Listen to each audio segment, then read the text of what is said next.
ठिबकच्या नळीची लांबी सबलाईन पासून किती लांब टाकावी अशी एक व्हिडिओ मी बनवली होती। त्याच्यामध्ये मी सांगितलं होतं की बाबा सबलाईन पासून एका बाजूला टाका का दोघी बाजूला टाका। 12 mm असेल तर 125 फूट चालेल, म्हणजे इकडे 125 फूट आणि इकडे 125 फूट। 16 mm असेल तर इकडे 180 ते 220 फूट आणि सबलाईनच्या इकडे 180 ते 220 फूट आणि 20 mm असेल तर इकडे 300 फूट इकडे 300 फूट। पण असं नाही होणार की बाबा आता सरांनी सांगितलंय की इकडे 300 आणि इकडे 300, मला एकाच बाजूला टाकायचं आहे तर मी 600 फूट टाकून देईल। तर असं नको करा, ते एका बाजूला टाका का दोघी बाजूला टाका, हीच लांबी तुम्हाला टाकावी लागेल।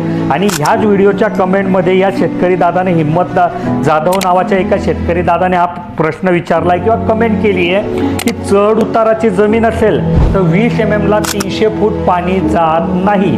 बरोबर आहे दादा, जर चढ उताराची जमीन असेल तर त्याच्यासाठी ड्रिप करण्यासाठी लांबी कमी करावी किंवा लांबी कमी करणं शक्य नसेल तर एका वेळेस तुम्ही ज्या सऱ्या उघडतात त्याची संख्या कमी करावी। हे तर मी खूप वेळा सांगितलं आणि तुम्ही एकदम योग्य मत मांडलं आहे। तर मला वाटतं की हे तुमच्यासाठी पण फायद्याचं होतं की चढ उताराची जमीन असेल तर तुम्ही ठिबकची नळ्यांची लांबी जितकी कमी कराल तितकं चांगलं राहतं। तुमच्याही मनात असा काही प्रश्न असेल तर तुम्ही कमेंटमध्ये विचारा, मी पुढच्या व्हिडिओमध्ये सांगेल।